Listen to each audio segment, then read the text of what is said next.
Продолжуваме со разговорот, како што најавивме, тука е господинот Славе Младеновски, социолог, познат на јавноста.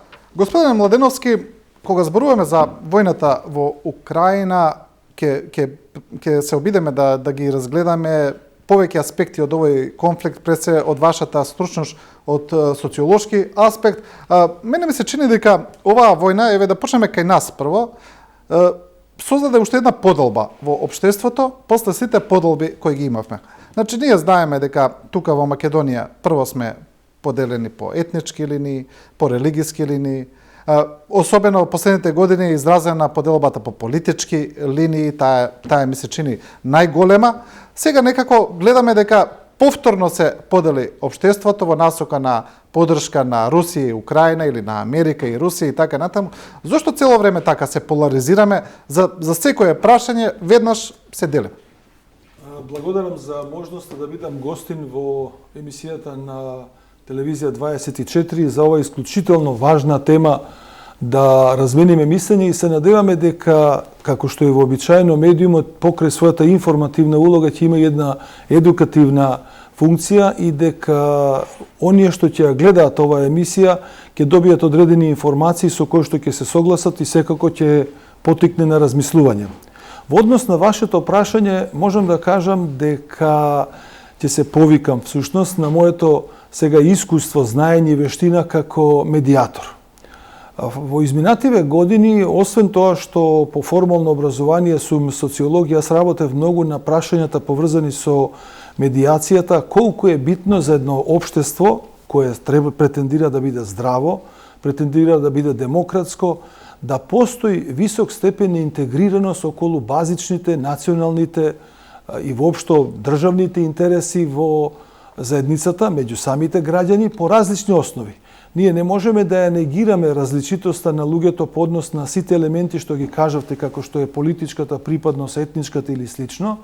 Меѓутоа, поделбата на табори, кои што речиси добиваат, така да кажеме, прво благо спротиставени ставови, а потоа и одредени непријателски ставови, да навистина луѓе се запрашаат како се чувствуваат едните и другите. Ја само би илустрирал пред неколку години ние имавме протести и имавме контрапротести, каде што сензитивноста меѓу двете групи, каде што политичката идеологија или политичката припадност на едната или на другата страна беа различни. Во дадена ситуација мислам дека влоговите сега на едно меѓународно ниво се многу поголеми.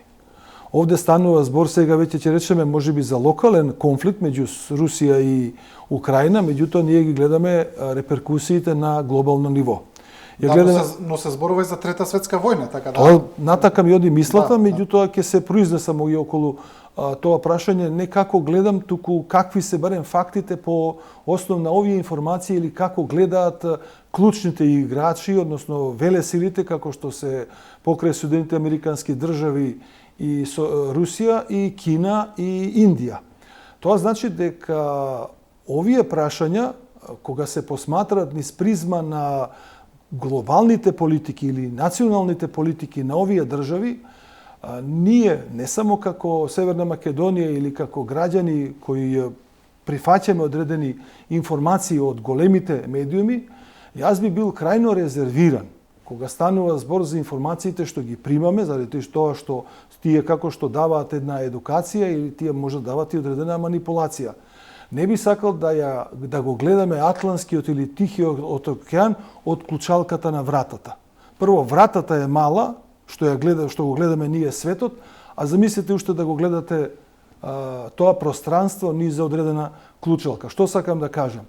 Ние во моментот всушност сме изложени на висок процент на лажни информации. И лично мислам дека нашето раководство, нашата држава, нашиот државен систем мора да поседува механизми на заштита на сопственото население.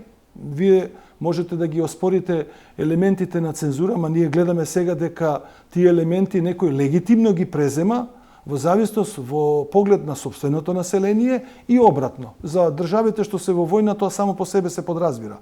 Меѓутоа ние гледаме дека демократски држави со висок степен на демократска култура се обезбедуваат со тоа што ги забрануваат одредени медиуми за кои што предпоставуваат дека може да влијат лошо врз населението онако. Ние сме тука очигледно многу потолерантни или ќе речеме многу пофлексибилни, а прашање е дали тоа ќе го толкуваме како флексибилност или како немање стратегија на државно ниво, како да се Тоа постави. сака да кажам, или по-неорганизирани како по сите прашања, што сме така и по ова. Пак ќе речеме дека јас се обидам позитивно да гледам на целата ситуација, заради тоа што другата страна или страната која е против цензурата во принцип, секогаш ќе оди со варијантата дека се ускратуваат правата да се слушне и другата страна. Јас имам еден спротивен став кога станува збор за пропагандата на нацизмот во Втората светска војна или она што често се говори во теоријата, така наречената гебелсовска пропаганда. Демек 10 пати повторена една лага ќе стане вистина. Ние гледаме дека факт е дека таа пропаганда била жестока. Меѓутоа, вистината или ефектите од таа пропаганда се минорни во однос на состојбата на државите во кои што биле. Луѓето биле тогаш изложени на таа пропаганда, меѓутоа гледаме ефектите да таа политика биле минорни во однос на населението.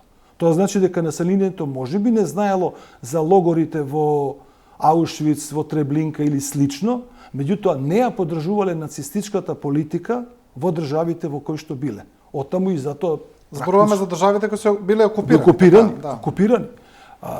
Така што секој извор кој се служи со лажни вести, тој во првиот момент ќе предизвика одредена прифатливост кај населението. И тоа е за очекување. Меѓутоа, неговиот кредибилитет паѓа после првата објавена лага. Односно, откако првата вест што ќе се утврди дека е лажна, веќе самиот човек има по дефиниција одбранбен механизам, доколку не е пристрасен или доколку не е платен тоа да го работи. И за прв пат ова што го гледаме сега во трет милениум, барем еве не најдов во претходните 100 години, еве гледавме војни, дека имаше во историјата толкав квантум на извори кои што продуцираат лажни вести. Значи, тоа може да се прави меѓу двете држави додека се во војна или одреден регион. Тоа е дел од нивната стратегија. Стратегија. И тоа е хибридна војна. Така, едно минорно ниво на информации што се лиферувани или што се подметнувани од едната или од другата страна. Самото население не било изложено или државата на начинот на кој што го штитела своето население не дозволувала да биде жртва на пропагандата од другата држава, доколку не биде освоена или поробена. Сега, поради развојот на средствата за информирање, не е тоа само социјалните мрежи. Ние имаме огромен број на телевизии кои што се на сателитско ниво. Значи, ние ги забораваме за момент. Премногу сме преокупирани со општествените мрежи, во смисла дека тие се главните. Ние практично функционираат огромни телевизиски компании преку сателитите кои на дневно ниво даваат информации кои се дискутабилни или кои се спорни во однос на нивниот квалитет.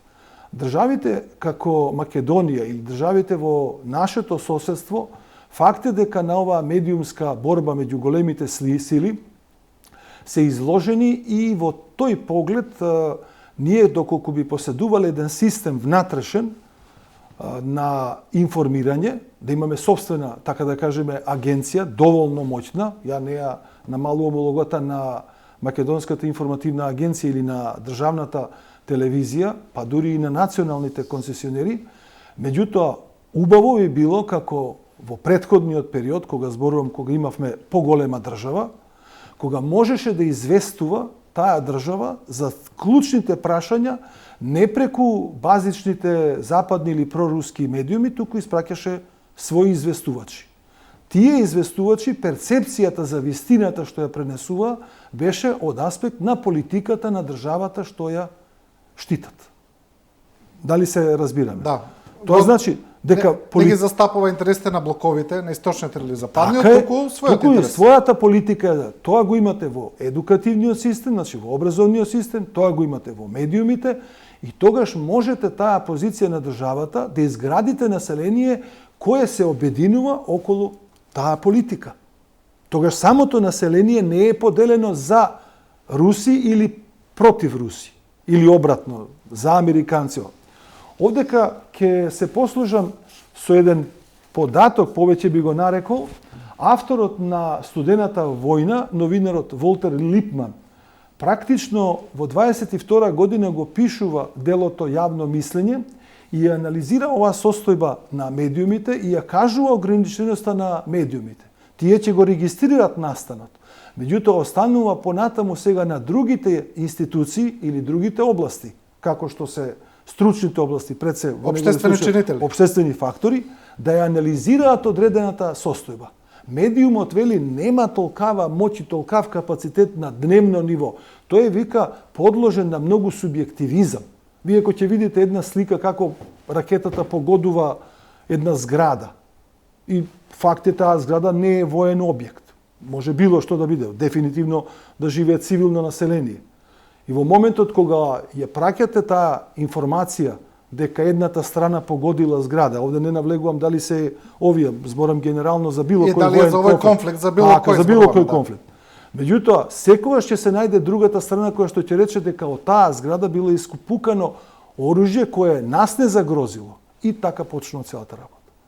Кога го кажувам Липман како ситуација, тој вели функцијата на вестите е да сигнализираат некој настан. Функцијата на вистината е да фрли светлина на скриените факти. Ние допрва ќе анализираме ситуацијата со руско-украинската војна, реално, и науката тоа ќе се занимава, сигурно без друго, и ќе ги видиме сите овие манипулации што се правени. Како одреден индикатор за кажаното, ќе се повикам сега на книгата на Шелдон Стерн, која објави во 2012 година, точно 50 години од кубанската криза. Јавноста е запознаена со таа криза во 13 дена кога светот се плашеше дека предстои нуклеарна катастрофа. Нешто слично како и сега. Речиси сега се враќа да ви се видат решенијата од таа ситуација. Шелдон ја анализира кубанската криза низ призма на тајните разговори што ги води Кенеди. Овдека он посебно укажува дека не очекувал, веројатно Кенеди, разговорите се негова собственост и дека некој ќе има можност да ги слуша тие разговори. Ете, за волја на вистината, овој автор ги слушнал тие разговори, ја напишал книгата и таа се сведува на следново. Фактички митот кој што 50 години е одржуван од страна на новинари, социолози, политиколози, дека всушност кубанската криза е производ на волјата на Никита Хрушчов, тогашниот советски председател кој инсталира ракети, а мудрата политика на Кенеди ја спречува војната, всушност укажува дека Кенеди е тој кој создава страв од нуклеарна катастрофа и он вели: одговорот според Стер е едноставен. Америка не била во смртна опасност, туку владата на Кенеди.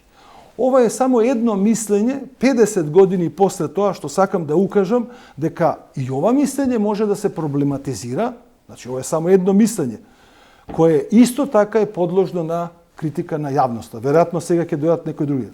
Тука има неколку елементи што он ги укажува и мислам дека паралелата во анализата на руско-украинската војна треба да се земат предвид. Инсталирањето на ракетите од страна на Советскиот сојуз на Куба по барање на тогашниот председател Фидел Кастро во американската политика на тогашниот председател се третира како сериозна закана за безбедноста на Соединетите американски држави.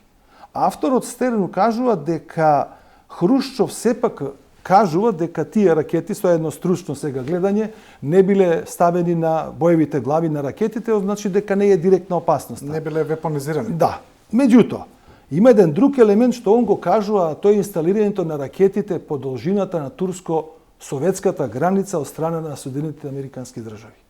Она што е понатаму услов во решението на кубанската криза е всушност ветувањето од страна на американците дека со повлекувањето на ракетите од Куба, тие ќе ги повлечат ракетите да, од Турција. Но тогаш тоа решение не било јавно. Не, тоа е исклучиво тајно решение кое што всушност Кенеди не сакал, не смел или било која причина била да ја признае како повлекување во однос на политиката спрема Советскиот сојуз. Сакам да кажам дека големите сили поседуваат модели, поседуваат протоколи, кои ние не можеме да ги предвидиме или не можеме да ги знаеме заради тоа што не располагаме со точни информации. Она што Стерн го укажува, всушност вели дека Кенеди е единствениот председател во блоковската политика кој е најопасниот. Заради тоа што првиот се заканил со употреба на нуклеарно оружје, а всушност тоа му требало во политичка пресметка со тогашниот подпредседател на Америка Никсон, кој што го обвинил дека лаже, дека Соединетите Американски држави заостануваат зад нуклеарното наоружување во однос на Советскиот сојуз. Стерн вели, вистината е дека Америка била 7 пати посилна во тој поглед. Да, но тоа се дознава многу подоцна. 50 години подоцна. И сакате да кажете дека и после ова што сега се случува, некои работи не ги знаеме сега, можеби ќе ги дознаеме некогаш. Апсолутно, тоа да немаме дилема, не е само кубанската криза. Значи, овде ка анализирам чисто методолошки, дека како научници, како луѓе што анализираме одредена состојба, треба да бидеме крајно внимателни во однос на искажувањето на оцената. Дневната политика е точно на актерите на политичкиот сегмент. Ние фактички гледаме дека и Бајден и Путин не се бесконечно предодредени како човекови суштества да живеат. И тие има ограничување на век на живење. Меѓутоа, базично е дека интересите на државите ќе останат. И таа поларизација што тие создаваат на планетава е сериозна од аспект на едината на 8 милиарди луѓе. Во дадената ситуација ние гледаме како предпазливо Кина и Индија, не случајно ги спомна во почетокот како големи држави, се однесуваат во однос на овој судир. Дека тие си го гледаат својот интерес во дадена ситуација и дека на долг рок ќе гледаат овие држави да потрошат што може да потрошат, па потоа тие да се нудат како кредитори, тоа ќе биде сигурно. Меѓутоа, сосема е подруга ситуацијата вие кога ќе излезете како победник во дадената ова ситуација, а сосема е подруга ситуацијата кога на крајот сите ќе бидат во загуба. Да. Мислам, заканата што се прави, затоа сега тука би искажал една ситуација. Мислам дека прашањето за нуклеарна војна е закана и страф во однос на тоа преместување на силите што ги имаат самите држави, односно во намалувањето на капацитетот преку психозата што се создава во населението. Значи, таа закана од аспект на државите не е реална, меѓутоа од аспект на стравот што се создава во рамките на овие држави кон друга држава е голема. Значи тоа треба да создаде некои други процеси кои се предвидени, кои што ќе им овозможи на државите да се престројат меѓу себе. И овдека сега би искажал еден податок, ние не сме ги заборавиле лекциите што сме ги изучувале претходно, меѓутоа да немаме илузија дека империалните војни или империалистичките војни никогаш не се завршени. Ние гледаме дека на планетава имаше империи во пред 100 години, како што е Отоманската империја до 908, односно до 912, Австро-Унгарската империја од 14 до 19 до Прва светска војна и во тој меѓуисториски период Руската империја. 3 империи во рок од 20 години се распадна. Да, но има една парадигма во поглед на тоа. Нормално дека и тогаш империите војувале за ресурси, тоа било главниот мотив и територија, така ми одеше мислата. Ресурси и територија, но сакам друго да ве прашам, сега има една друга теза дека всушност сега зад модерните империи стојат корпорациите, дека сега е корпоративниот интерес, значи зборуваме сега за корпорации кои се толку големи што имаат буџети, да речеме поголеми од државите. Дека всушност нивните интереси, кои се повторно интереси за ресурси, во основа и за пазари и за пари, стојат зад државите, а не чисто идеолошки интереси, како што многумина мислат, па така ги прават најчесто поделбите по идеолошка линија, но не разбираат дека зад тоа не стои идеологија, туку стои само интерес и капитал. Капиталот. Немам дилеми во однос на одговорот на ова прашање, затоа што и самото ваше прашање оди во насока на мислата што ја започнав. Империјата не е само идеологија. Она во основа е заштита на интересот. Значи, заштита на интересот ние гледаме, јас ја илустрирам тоа сега со примерот, пак повторно колку е подалеку настанот, толку помалку емоции ќе користиме во однос на анализата што ќе ја правиме. Еве ќе ве вратам за момент 1492 година во Европа. Тогашните држави Велика Британија, Холандија, Белгија, Франција и Шпанија и Португалија. Се големи сили како морепловски држави. И всушност капацитетот на нивните држави бил толку голем што тие стварно и реално сакале да отидат надвор од своите простори, да најдат зачини, значи за нив поим била Индија или Кина. По таа среќна околност се ја откриле сосема друг свет како што е Америка. Главната битка и богатството што Шпанија, Португалија и овие држави пред се го добиват е всушност рудното богатство и зачините кои на европскиот пазар се продаваат со невидена онакво. Денеска кога ќе излезе еден председател како што е председателот на Русија и ќе даде изјава дека Русија поседува резерви на плин кои се вон вселенски, значи кои што можете да ги трошите во наредните 50 милиарди години. Може би претерува човекот, еве замислете 500 години да ги користите. Па да, тие се така како има некои проценки дека се рече се неограничени. Неограничени. Може да се користат. Во дадената ситуација, секоја друга држава што себе се доживува како моќна, таков ресурс сака да го поседува. Начинот на кој што ќе дојде до него може да биде најразличен. Значи, гледаме ние како беше животот на планетава во однос на Африка, гледавме како беше во Латинска Америка. Тоа значи дека многу држави во историјата постоеле, пропаднале или биле колонии или под робство на други држави. Една Кина пред 100-200 години беше под Британска империја. Дали сега новото престројување на големите држави во однос на нивните позиции за наредните 20 или 30 години, а тоа за државите апсолутно не е ништо, е всушност тенденција како да се постават Соединетите Американски држави спрема плинот кој е базичен енергенс за Европа. Таа позиција на американската надворешна политика веројатно ја слабе во Европа и веројатно сега критиките одат кон Германија, која го дозволила тоа што го дозволила. Да стане енергетски зависна од еден извор. Од еден извор.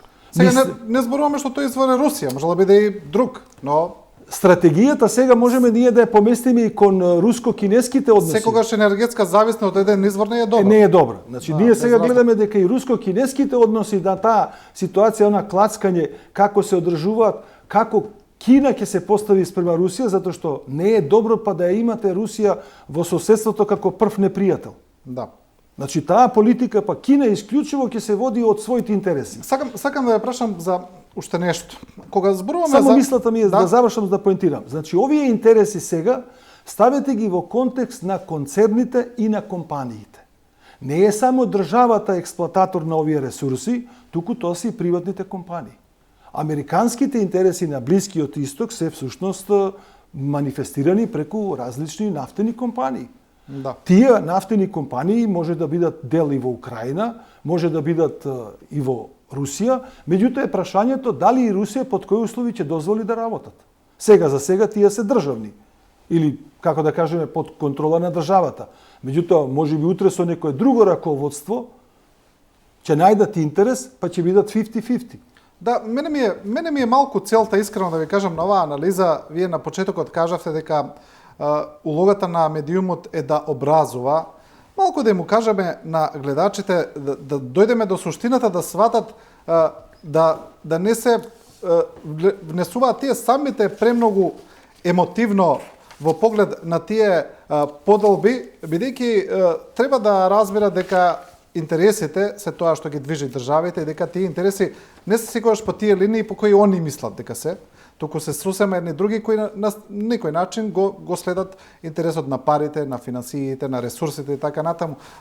Во поглед на ова што се случува во Украина, мислам дека тука нема дилема што се случува, дека се работи за војна, за руска агресија врз Украина. Врз Украина, за напад на една суверена држава врз друга. Тука е јасно и тука не сакам воопшто некој да помисли дека има дилема. Да, и во однос на мојот став. Јас ќе дојдев до тоа прашање, сега ти одговорот на... ја немам ни дилема за вашиот став, него друго сакам да кажам. Сакам да кажам, во исто време од 2014 година ми се чини трае еден многу крвав конфликт во Јемен. Тој конфликт се уште трае. Тој конфликт веќе не е, туку исто така е Саудитска војна интервенција врз Јемен, таму исто така една суверена држава интервенира во друга.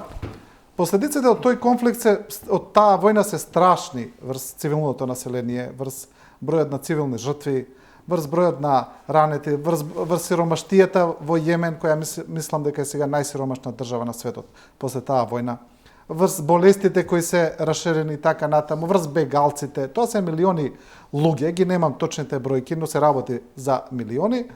Но иако се работи исто така за војна интервенција на една суверена држава врз друга суверена држава, интересно е што тој конфликт не е толку во очите на јавноста како конфликтот во Украина.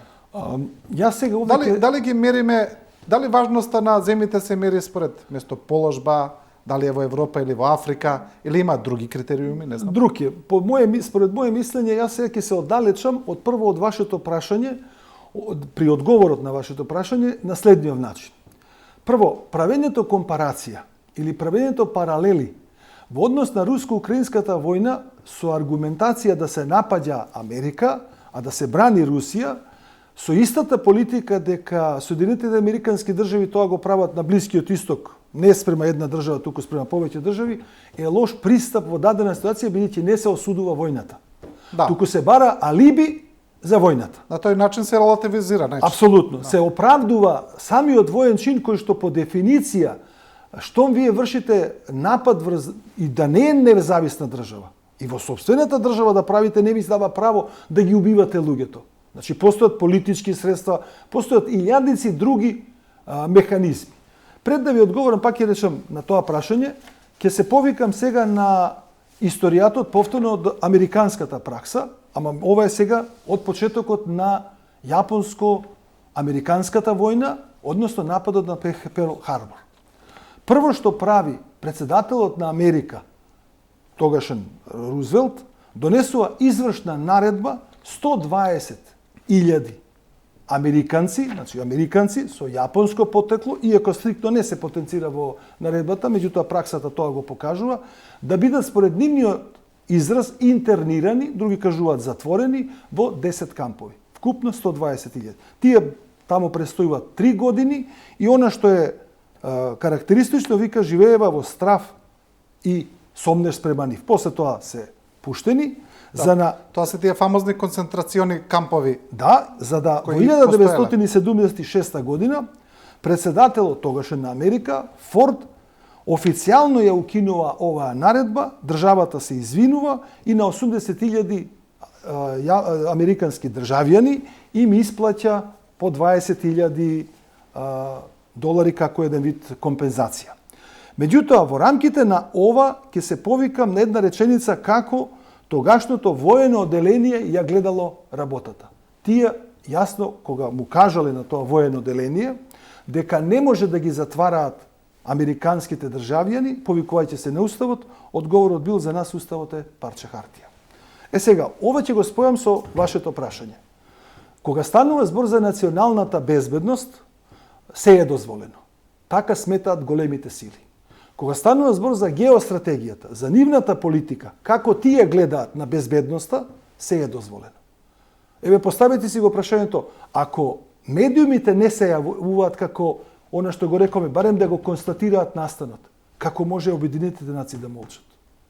Како може десетици други меѓународни организации на кои што стоиме ние, значи не бараме паралела да ни споредуваат во однос на определувањето на ставот за Русија и против Америка, туку бареме да го осудат чинот на војната спрема било која цивилно население или било кој напад врз независна или суверена држава, независно какви се интересите.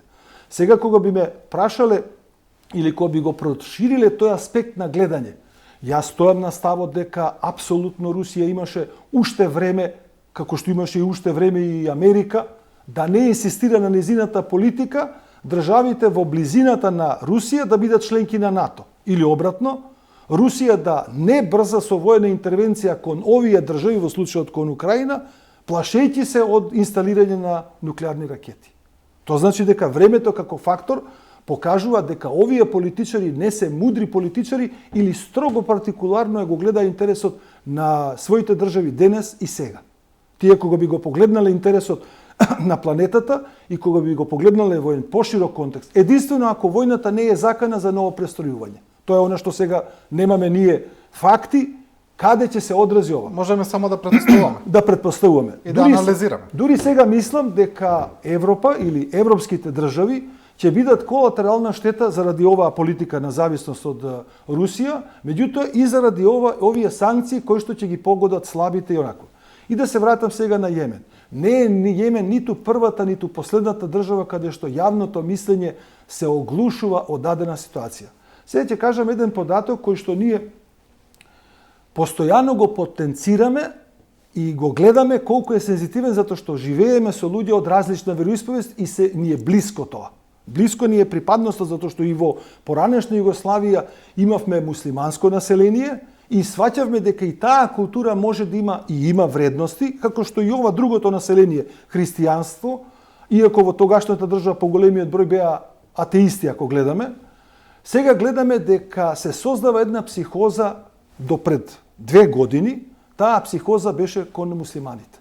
Да не се навраќаме на снимките од државите кога доаѓаше ова население или на инцидентите што се случува во држави. Зборуваме за бегалците, за мигрантскиот бран, за тоа. И за целата психоза што се создаваше на заканата од потенцијални терористички напади. Никој не вели дека тие терористички организации не се реални и објективни. Ама вие не можете да создавате таква психоза меѓу сопственото население, да не знам колку е битна Унгарија, Бугарија или Словачка во Европа, кога се знае дека новите терористички напади се изложени Франција и претежно Велика Британија, односно Соединетите Американски држави.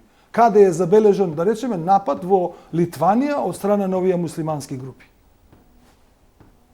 Ние кога ја градиме таа безбедносна ситуација, треба и реално да ги проценуваме ресурсите. Зар вие како министар за одбрана на една Словачка би трошеле ресурси за не знам какви, се нормално, тие држави што се членки на НАТО е друга политика. Меѓутоа, еве сега се виде ситуацијата колку и самото создавање на психоза, со примерот со дрон се вика, така? Овој што влезе во Хрватска.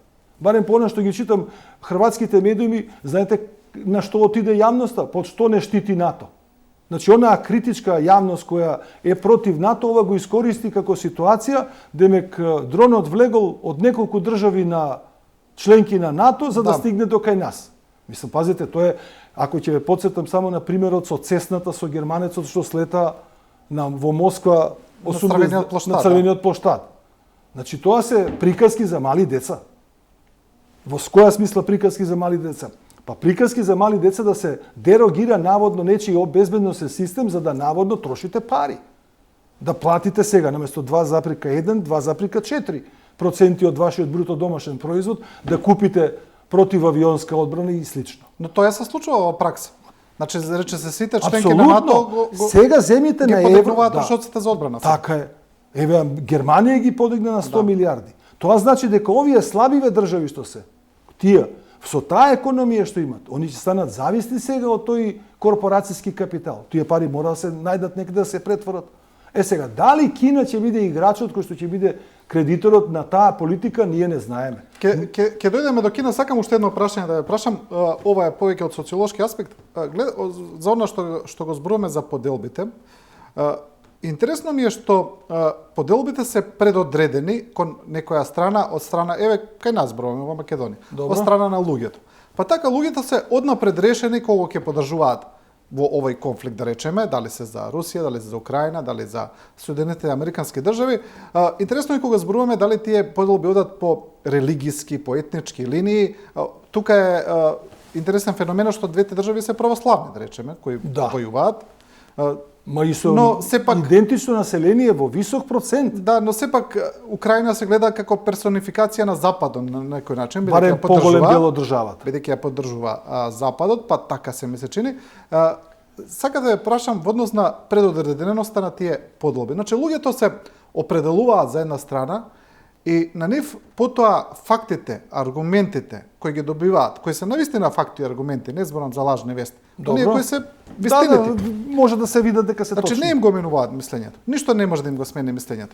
Па и кога ќе видат нешто, без разлика за која страна е, сега не навлегувам што е негативно, тие тоа не го перцепираат. Си остануваат на својот предодреден став, тие се оглушуваат од тие информации и ги игнорираат едноставно или ги релативизираат и се продолжуваат. Зошто постои таква една генерализација која не може да се смени кај луѓето? Во основа, одговорот на ова прашање ќе се обидам со два индикатора да го релативизирам. Факт е дека постои висок степен на идентификација во однос на ставовите што ги дистрибуира, ќе речеме одреден центар, не е битно дали се лажни, ќе претпоставиме дека е висок степен на точни информации. Да. Значи, овој степен на идентификација се поистоветува по различните линии. За прв пат во овие 20-30 години, откако ние бевме пред чекалната во НАТО, постојано во Македонија имаше групи што го повикува така реченото словенство, што ние не негираме дека сме потекло од тоа, за разлика од онаа политика што бевме дека сме антички македонци. Меѓутоа, не најде плодно тло во аспект на голем број на население, таа идентификација, односно најде кај одредени групи. Сега, таа идентификација, па од друга страна не предизвика речиси никаква партиципација. Во социологијата вие можете припадноста кон одредена верска заедница, кон одредена политичка заедница, да ја манифестирате со прифаќање на незините ставови. Меѓутоа, доколку немате конкретна реакција, или таа реакција е толку минорна во однос на бројот на луѓето, да вие всушност не представувате никаква политичка закана или сила. Меѓутоа, заради медиумите, заради можностите што ги имаме денеска, галамата што се создава со овие, се добива впечаток дека македонското општество е многу поделено. Според некое мое мерење, она што го кажа во почетокот како медиатор, поделеноста во нашето општество можеби најмногу е во политичкиот поглед. И сега ќе објаснам зошто. Ние поделбата во поглед на етничката или религијската ситуација не ја зимаме како фактор која што не одредува меѓу луѓето да живееме. Ние не правиме поделба кој ќе отидеме на Буњаковец или на Битпазар, дали човекот е од една етничка заедница или од една религијска заедница. Купуваме дали ни е скапо или ефтино, дали е квалитетно или неквалитетно. Ние ни во времето на решавањето на спорот со Грција не создадовме институционално мислење да ја мразиме Грција. Може би сега смешно ми звучи тоа што ќе го кажам, што Бугарија се јавува како држава за некаква фобија што се создава институционална од страна на македонскиот народ. Тоа небулоза невидена. Значи, вие кога имате ситуација и е некој што ќе напише пост на Facebook, кој што всушност 100 луѓе дали ќе му кликне дека се допаѓа, не може да биде аргументација за фобија. Ние овде, како кога говориме за една работа, мораме да дојдеме до ситуација на големи бројки. Мора да дојдеме со бројки над 30, 40, над 50%. Само ќе ве подсетам, во периодот на 2001 година, во конфликтот меѓу македонците, односно и албанците, кој што се обидуваше да се представи како етнички конфликт, ние не создадовме ни една позиција да ги мразиме албанците. Еве, вратете се, ние дури политичкото решение со Охридскиот договор одеше во таа насока што тие станаа политички субјект за година дена. Историјата вели дека ета требаше 30 години да војува за кралот да потпише декрет да ги ослободи тогашните терористи, па 2 години тоа важеше, па не успеа. А да не збориме за други терористички организации. Оваа паралела на терористички организации ја кажувам во однос на перцепцијата. Во однос на перцепцијата, денеска дуе 22 години во македонската влада. Тоа покажува една вид еластичност на мнозинскиот народ да ја прифати таа политика или да рече да се дистанцира од онаа политика која што беше размена на територии. Населението не се јави како колатерална штета едни со други да се мразат. Меѓутоа, поделбата што ја гледам како многу посериозна е политичка. Се гледа дека во континуитет, она што го имавме во изминативе 10, 12, па и 15 години, слабоста на државата или институционалната слабост на државата да не одговори на корупцијата и на криминалот, всушност стана заробено општество или заробена држава. Тие оцени не ги дадов ја, тие оцени ги дадоа сега самите луѓе кои што биле дел од тој државен апарат. Точно дека со промената на политичката влада нешто се проба. Меѓутоа, далеку од тоа во перцепцијата на населението има правда, има мир, дека е судската разрешница онако. Гледаме колку судовите бавно е донесут. Инаку екзекутивно да се донесе за 2 до 3 години тие ситуации. Ние ќе забораваме на таа ситуација. Ние немаше да имаме таа политичка поделба веќе ни во рамките на тој дел. А сега гледаме дека двете политички партии, во кои што едната отворено веќе лобира против она што се нарекува политика на државата, или се обидува да фати тука некој поен на овие незадоволните, мислејќи дека со таа калкулантска игра ќе добие нешто. И кога ги читате всушност порталите или ставовите на луѓето по овие општествени мрежи, вие всушност гледате два табора кои што се препукуваат на едно крајно примитивно терминолошко ниво, кој што апсолутно нема никаква политичка анализа, дури е дискутабилно дали тие луѓе реално постојат. Така да тоа е само една битна фама која што треба реално да се има во однос на ситуацијата. Се додека немате партиципација која ќе се види на терен или која ќе се манифестира во однос на таа јасна позиција спрема Русија или контрапозиција спрема Америка и обратно, како сакате, толкувајте ги овие ситуации, лично мислам дека тоа е во доменот на една прифатливост за нашето општество. Во однос на ова што го кажавте вие со хрватскиот дрон, тој е интересен пример, бидејќи како што и вие самиот кажавте, таму веднаш се разви една дебата за улогата на НАТО, треба НАТО, не треба НАТО, дали не штити или не штити. Ми се чини дека и кај нас постои таа дебата, особено после рускиот напад врз Украина. Сега повторно тука таа се реактуализира, па дали сега ние како членка на НАТО може да бидеме да имаме некакви реперкусии од страна на Русија, па дали доколку НАТО се вклучи во војна, ние треба да учествуваме во таа војна. Значи, сега повторно имаме дебата дали е добро што сме членка на НАТО или не е добро што сме Мојот став е тука дециден. Македонија за прв пат, откако сме независна држава, не се плаши за својата закана и за својата внатрешна стабилност, односно закана од надвор и внатрешна стабилност со членството во НАТО.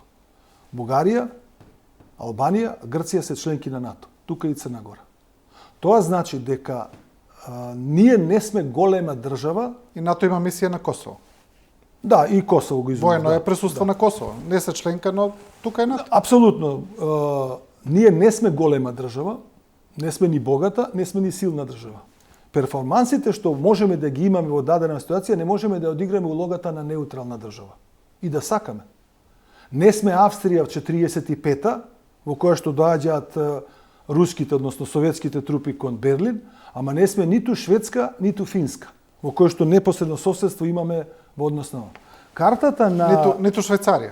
Швајцарија е малку подруга заради тоа што не е производ на блоковската политика, туку на внатре историски контекст што е внатре. Она е тоа што е пред оваа Втора светска војна.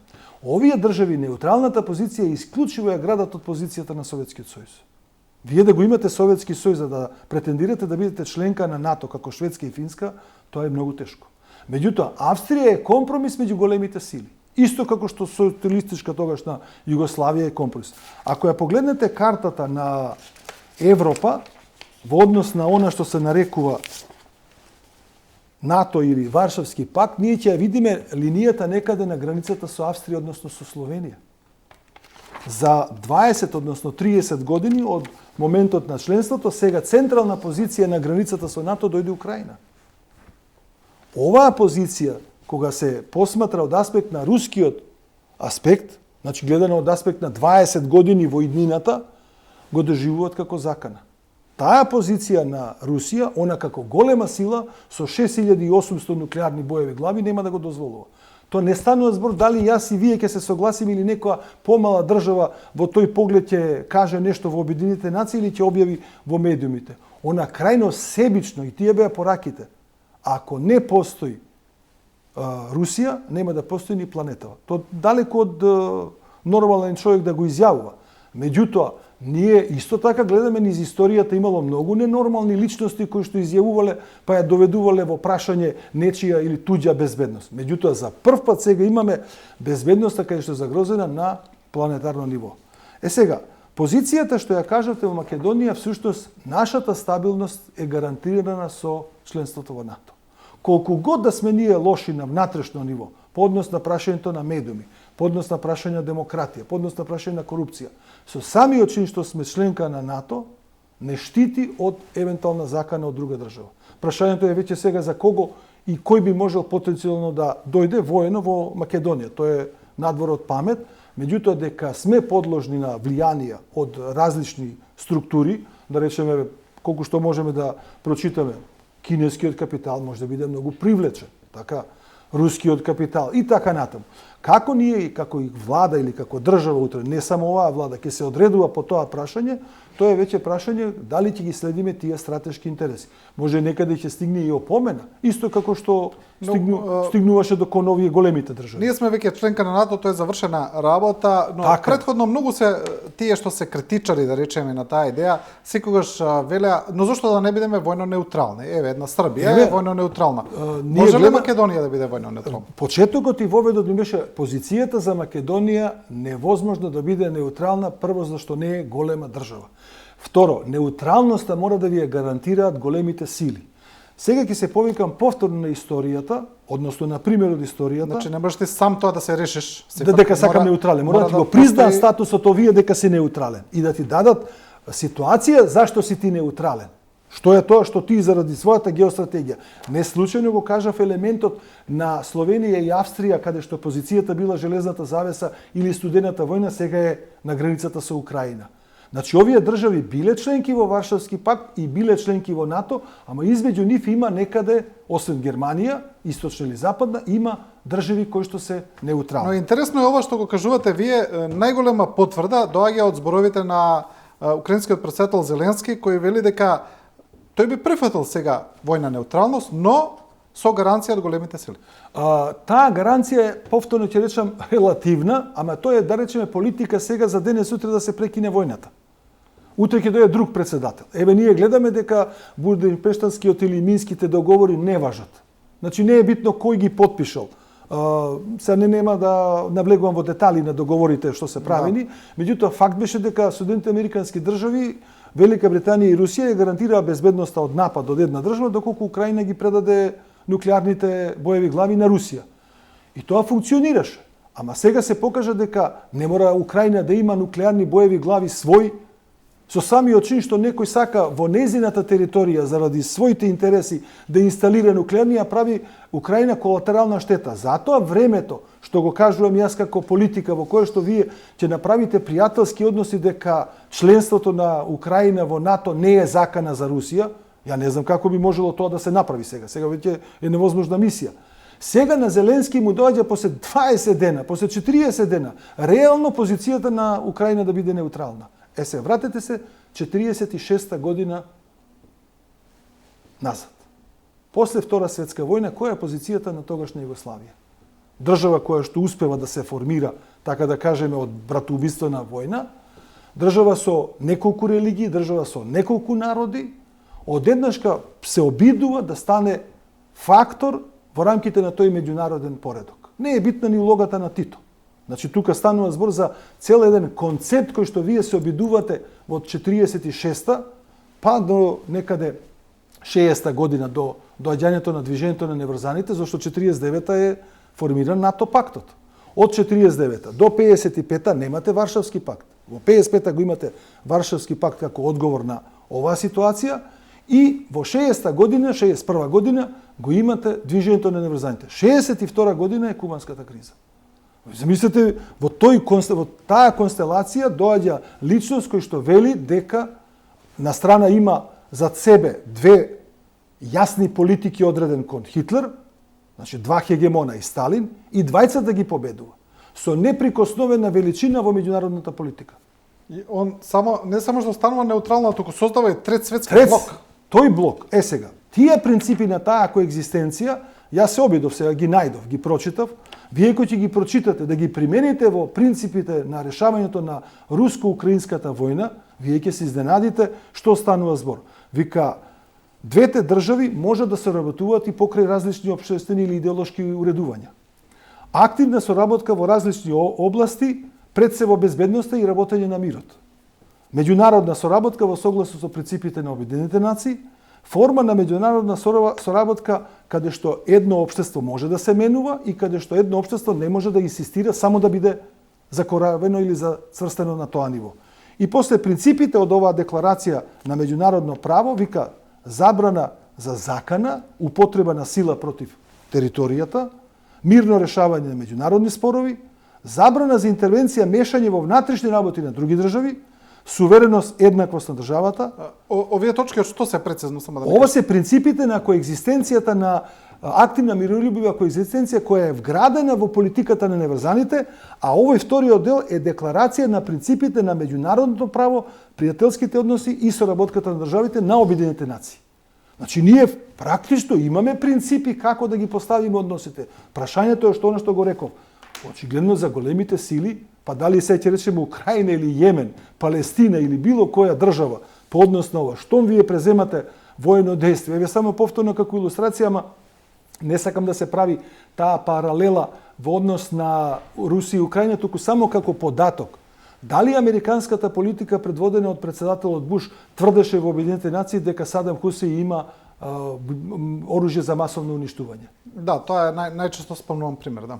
И апсолутно, не, ама не само што е пример, тоа е цела политика вградена на таа премиса. И вие да дојдете во ситуација, и сега нормално... Потоа ЦИЕ излезе и конкретно кажа дека нема да го... Дека нема.